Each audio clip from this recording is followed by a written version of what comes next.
purple paint. A bold choice, or a blunder that has left residents furious. In Tiong Bahru, 2 public housing blocks have become the center of attention, not because of major infrastructure problems, but because of color, and more importantly, process. What started as a routine repainting project at Blocks 9A and 9B along Boon Tiong Road has sparked outrage, protest signs, and online debate.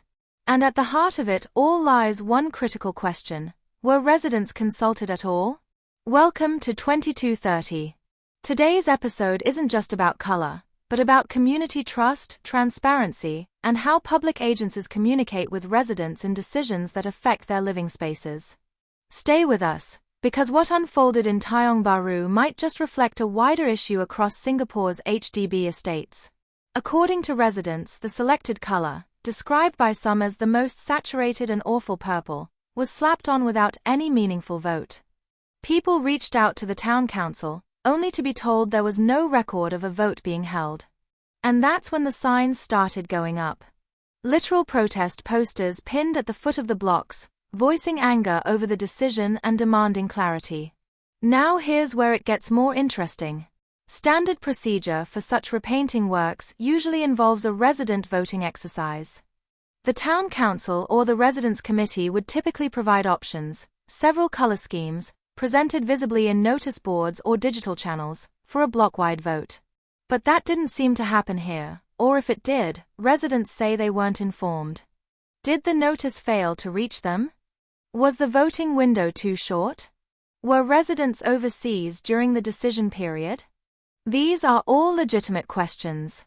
Amid growing noise, newly elected Member of Parliament Fu Cexiang stepped in. In a Facebook post on the 10th of May, he acknowledged receiving multiple complaints and said he was urgently looking into the issue. He requested a pause in the repainting works to investigate what went wrong and how to move forward. His printed message was later displayed beside the protest signs, signaling some level of communication between residents and the MP's office. Online, netizens quickly joined the discussion. One Facebook user raised a valid point: it's not about whether purple is a good or bad color. The real issue is the absence of process. He questioned whether the town council or the residents' network properly informed residents or conducted a vote. Another compared the incident to Cexiang, pointing out how, in Workers' Party wards, repainting options are typically displayed for public input, reinforcing transparency. And that leads us to a deeper issue: how involved are residents in estate-level decisions? When it comes to their homes, are they given real choices, or just notified after the fact? If consultation becomes a checkbox exercise, can we really call it participatory governance? Let's hear from you. Should HDB repainting projects require proof of a democratic vote?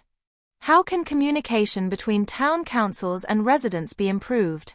Should notices be posted in more prominent ways or extended over longer periods to ensure genuine participation? Comment down below, we want to know your thoughts.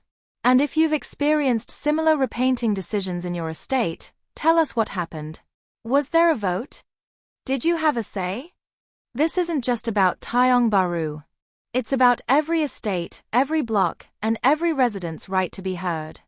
Like, share, and subscribe to 2230 for more grounded discussions that impact everyday Singaporeans.